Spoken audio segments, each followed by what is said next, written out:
Павелдың Фессалоникалағы имандаштарға язган беренче хаты. Беренче бүлек. Фессалоникалағы имандаштар бердәмлегенә, атабыз Алла һәм Раббыбыз Гайса Мәсихтеке булгандарға Павелдан, Силуандан һәм Тимофейдан хат.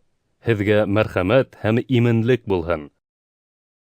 Без һәр вакыт дугаларыбызда һезне искә алып, бөтенегез өчен дә Аллага рәхмәттәр әйтәбез. Һезнең иманлы эшләрегезне, мөхәббәт менән хугарылган хезмәтегезне һәм Раббыбыз Гайса Мәсихкә өмет баглап нык торуыгызны атабыз Алла алдында һәр вакыт исебездә тотабыз. Имандаштар, Алла һезне ярата. Уның һезне һайлап алганын без беләбез. Сөнки безнең һөенесле хәбәребез һезгә һүз аша гына түгел, ә Алла кодрәте, изге рух һәм тәрән ышануыбыз аша барып җитте. Был һезгә билдәле, сөнки без бергә вакытта һезнең өчен ничек яшәгәнлегебезне беләһегез. Һәм һез безне һәм Раббыны өлге итеп алып, күп газаптар кисерһәгез дә, был хәбәрне изге рухтан килгән зур шатлык менән кабул иттегез.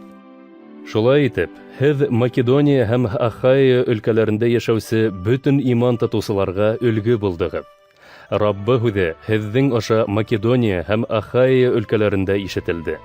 Ул гына ла түгел, һезнең Аллага булган иманыгыз тураһында ла һәр ердә билдәле. Шулай булгас, өстәп нимәләр һөйләүнең кәрәге лә юк. Һезнең арала булуыбызның һөземтәһе тураһында кешеләр үзләре үк һөйләй.